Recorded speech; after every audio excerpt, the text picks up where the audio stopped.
Graça, paz e misericórdia da parte do nosso Senhor e Salvador Jesus Cristo. Queridos, amados irmãos e amigos que me ouvem no projeto Leia a Bíblia Comigo, nós iniciamos hoje no livro de Daniel, um livro cheio da presença de Deus, da bênção de Deus, do cuidado de Deus. Os acontecimentos desse livro se passaram praticamente no início do cativeiro babilônico, né? Ali aproximadamente no século 6 a.C., né? O livro de Daniel, ele conta a história de 4 jovens israelitas que foram levados para o cativeiro da Babilônia logo na primeira leva, tá? E tem inspirado milhares e milhares de jovens crentes ao redor de todo o mundo, né? O livro também traz uma surpresa maravilhosa, porque conta para nós, né? O autor do livro, Daniel, ele recebe de Deus o dom da visão. Então ele traz as visões do futuro, né? Prevendo a história do mundo completo até os dias de hoje, né? Então vai falar sobre os 5 reinos, né? A história conta que já se cumpriu os 4 reinos, né? E o último reino ainda está por vir, que é o reino da volta de Jesus, né? Então o livro ele vai trazer para a gente 4 temas importantes para a vida cristã de hoje, tá? Para a vida da igreja, para a vida cristã de hoje. Vai falar sobre a apostasia do povo de Deus nos últimos tempos, né? Que a gente tem vivido, né? Vai falar a respeito da revelação do homem do pecado, o anticristo. Vai falar a respeito da grande tribulação e da segunda vinda, o milênio do dia do juízo, tá? Então vamos ao capítulo 1. Capítulo 1 de Daniel.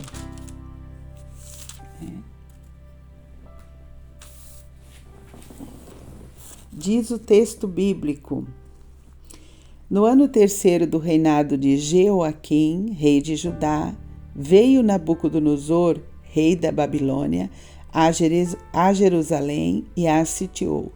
O Senhor lhe entregou nas mãos a Jeoaquim, rei de Judá, e alguns dos utensílios da casa de Deus.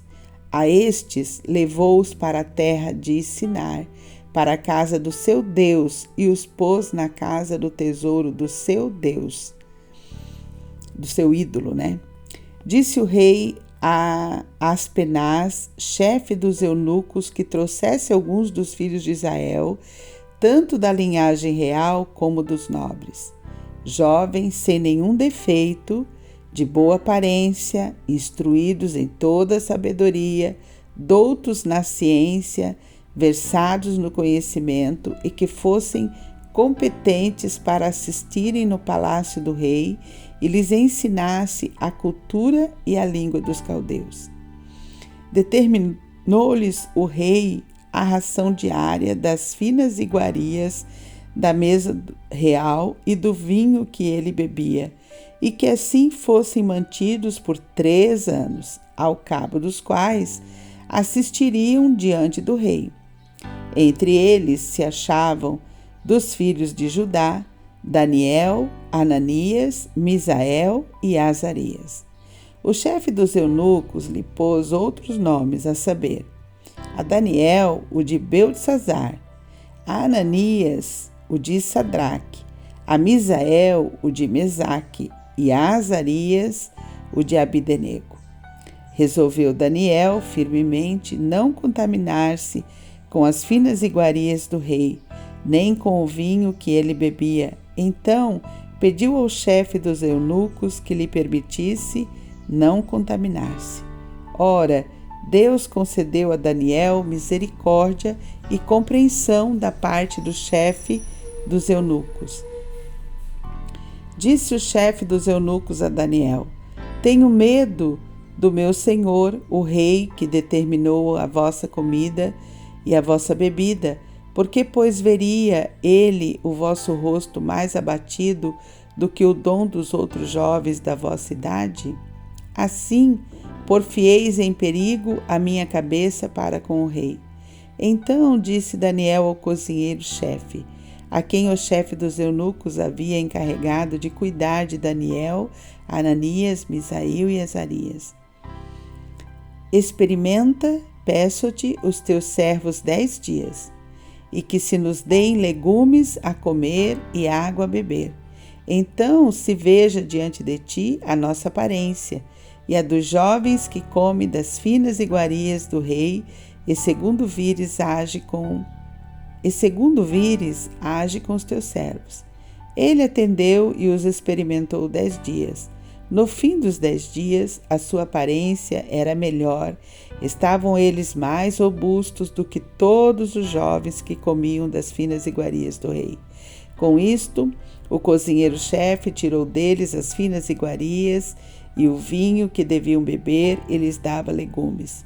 Ora, a estes 4 jovens, Deus deu o conhecimento e a inteligência em toda a cultura e sabedoria, mas a Daniel deu inteligência de todas as visões e sonhos. Vencido o tempo determinado pelo rei para que os trouxessem, o chefe dos eunucos os trouxe à presença de Nabucodonosor. Então o rei falou com eles, e entre todos não foram achados outros como Daniel, Ananias, Misael e Azarias. Por isso passaram a assistir diante do rei. Em toda a matéria de sabedoria e de inteligência sobre o que o rei lhes fez perguntas, os achou 10 vezes mais doutos do que todos os magos e encantadores que havia em todo o seu reino. E Daniel continuou até ao 1º ano do rei de Ciro, né? Então, algumas coisas bem interessantes aqui nesse capítulo 1, né? Mais uma coisa muito forte que eu percebo, né? É que a primeira coisa que os caldeus, né, os babilônios fizeram foi a mudança do nome, né? A mudança do nome dos 4 jovens, né? Daniel, Azarias, Misael e Ananias, né? Era uma tentativa, né? Era uma estratégia que os babilônios tinham, né? De converter os jovens, né, daquela nação conquistada para a religião pagã, né? Eles mudavam o nome, né? Já tinha mudado o ambiente, e a primeira providência deles para fazer a cabeça dos jovens era mudar, né, o nome, né? E para o povo judeu, tá? O nome da pessoa dizia muito a respeito de quem ela era, a sua identidade espiritual, né? Então eles, olha só, veja como é interessante, né? O nome Daniel, ele significava Deus é meu juiz, né? E aí eles mudaram para Beltesazar, que significava o nome do ídolo deles, Baal e Marduk, tá? Misael significava quem é como nosso Deus, né? Eles modificaram para Mesaque, que significava o Deus da lua. Quem é como Deus da lua, tá? Azarias significava Jeová é meu socorro. Eles mudaram para Abdenego, o ídolo deles chamado Mercúrio, tá? Então, todas as Ananias significava Jeová é misericordioso. Eles mudaram para amigo do rei. Sadraque significava amigo do rei, né? E outra coisa interessante, né? A primeira coisa que eles fizeram, mudar a identidade, né? Porque a identidade da pessoa diz muito a respeito dela, né? E em Cristo nós recebemos uma nova identidade, né? O apóstolo Paulo, ele vai falar sobre isso para nós, né? O apóstolo Paulo vai dizer para a gente, em 1 Coríntios, capítulo 15, versículo 10, né? Que pela graça de Deus eu sou quem sou, né? Eu não sou o grande eu sou, mas pela graça de Deus eu sou quem sou, né? Jesus vai dizer para a gente da nossa identidade, né? Ele diz assim, olha, vós sois a luz do mundo, Mateus 5,13. Então, quem eu sou? Eu sou a luz do mundo, né? Jesus vai dizer em Mateus 5,14, né? Nós somos a luz do mundo, vós sois a luz do mundo. Então, eu sou a luz do mundo, né? Jesus vai falar para a gente lá em João 1,12, que a todos que receberam a Ele se tornam filhos dele. Então, quem eu sou? Eu sou filho de Deus. João 15, 5, de 1 a 5, Jesus Cristo diz que nós somos,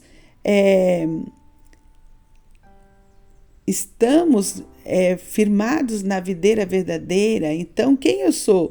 Eu sou parte da videira verdadeira, um canal da vida de Cristo. Então, a identidade em Cristo, ela diz muito a respeito da pessoa, né? Ela diz muito a respeito da pessoa. E outra coisa interessante do capítulo aqui é que Daniel,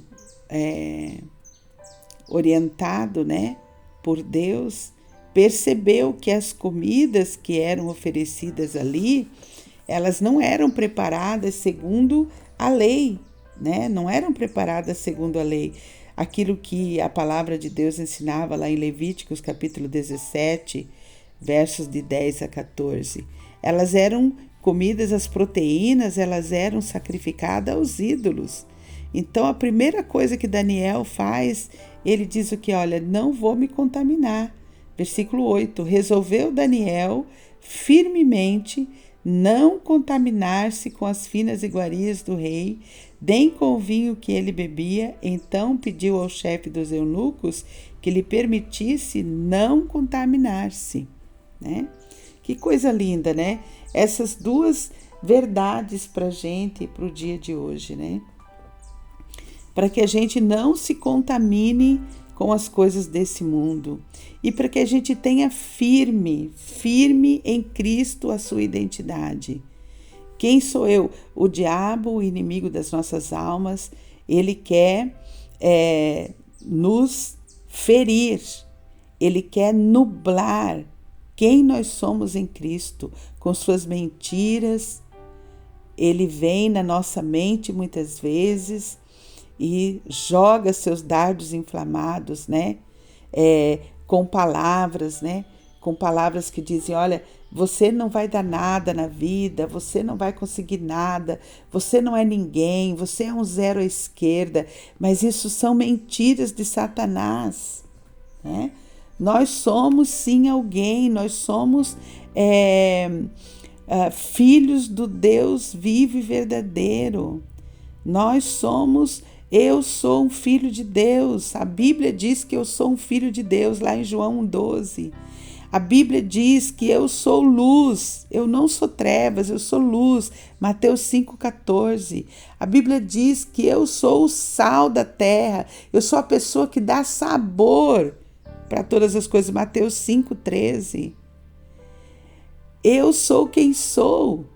Filho amado do Deus Altíssimo. Eu não sou Deus, mas eu sou quem sou, filho amado do Deus Altíssimo, como diz Paulo lá em 1 Coríntios, capítulo 15, 10.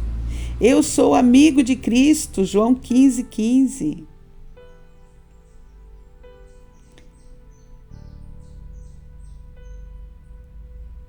Então, queridos, o inimigo das nossas almas, quer nublar aquilo que somos em Cristo. E porque nós somos em Cristo, porque eu estou em Cristo, porque eu sou filho do Deus Altíssimo em Cristo, porque eu estou em Cristo, apóstolo Paulo vai falar em Romanos capítulo 5, verso 1, que sou justificado, sou totalmente perdoado, sou feito justo. Paulo vai falar em 1 Coríntios 2,16, porque eu estou em Cristo, eu recebi a mente de Cristo, fui comprado por um preço. Eu não me pertenço, eu pertenço a Deus. Eu recebi o Espírito de Deus em minha vida para que eu possa conhecer as coisas graciosas que me foram dadas por Deus. 1 Coríntios capítulo 2, verso 12. Então, a nossa identidade em Cristo, ela diz muito para a nossa vida, para as nossas lutas, para tudo aquilo que somos e temos. Vamos orar.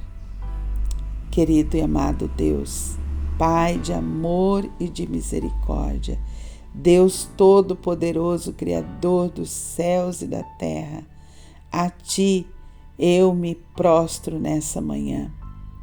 Paizinho querido, obrigada por esta palavra que traz para nós, Pai, a lembrança graciosa de quem somos em Cristo Jesus, da nossa identidade em Cristo Jesus. Obrigada, Paizinho querido. Obrigada, Pai, por esta palavra que diz que nós não devemos nos contaminar com os manjares desse mundo. Obrigada, Pai. Obrigada por essa instrução, por essa orientação para o dia de hoje, Pai. Que a nossa identidade em Cristo precisa ser relembrada, que nós precisamos estar firmes e fortes naquilo que somos, Pai, naquilo que o Senhor diz que nós somos. O mundo muitas vezes vem, o inimigo das nossas almas vem sobre as nossas vidas e fala coisas mentirosas a respeito de nós. Pai querido, mas a Tua palavra, o Teu Santo Espírito diz quem somos de verdade. Não somos, Pai querido, criaturas, mas somos filhos do Deus amado, somos filhos do Deus Altíssimo, somos luz no mundo em trevas, somos sal no mundo sem sabor. Somos, ó Pai querido, aquele que vai, ó Pai, somos em Ti, justos e santos, somos escolhidos Teus, santos e amados. Somos luz,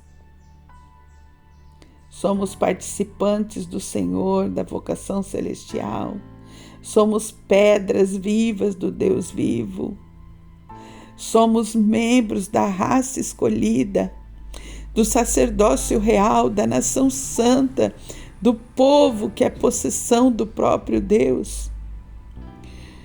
Somos estrangeiros nesse mundo, vivemos aqui temporariamente. Somos inimigos das trevas. Somos nascidos de Deus e o maligno, o diabo, não pode nos tocar, como diz a Tua palavra em 1 João, capítulo 5, versículo 18. Pai, que preciosa esta leitura de hoje, que traz à nossa memória quem somos, a nossa identidade, Pai. Muito obrigada, Deus. Fortalece, Deus querido, a nossa identidade. Pai, eu oro a Ti pelos meus amigos e amigas que me acompanham, meus amados irmãos que me acompanham, que eles também possam ter avivados nos seus corações a identidade do Senhor na vida deles. Eu oro, Deus, pelos enfermos. Eu oro pela minha sobrinha Carla Fabiana na luta dela contra o câncer. Ajuda ela, Pai, encoraja ela, que ela descubra a sua identidade em Cristo. Eu oro pelos enlutados, Senhor. Ó Deus de poder, tenha misericórdia, dá consolo e firma a identidade deles, Pai, em Ti. Paizinho querido, abençoa a vida do meu amigo Pastor Marcos, cura a sua enfermidade. Traz, Pai querido, vitória para a vida dos Teus filhos, Pai. Cuida meus filhos, filhas, genros e nora, meus netos. Cuida o nosso dia, para que nós possamos ter a viva memória de quem somos em Cristo, em nome de Jesus. Amém e amém. Até amanhã, queridos, se Deus nos permitir.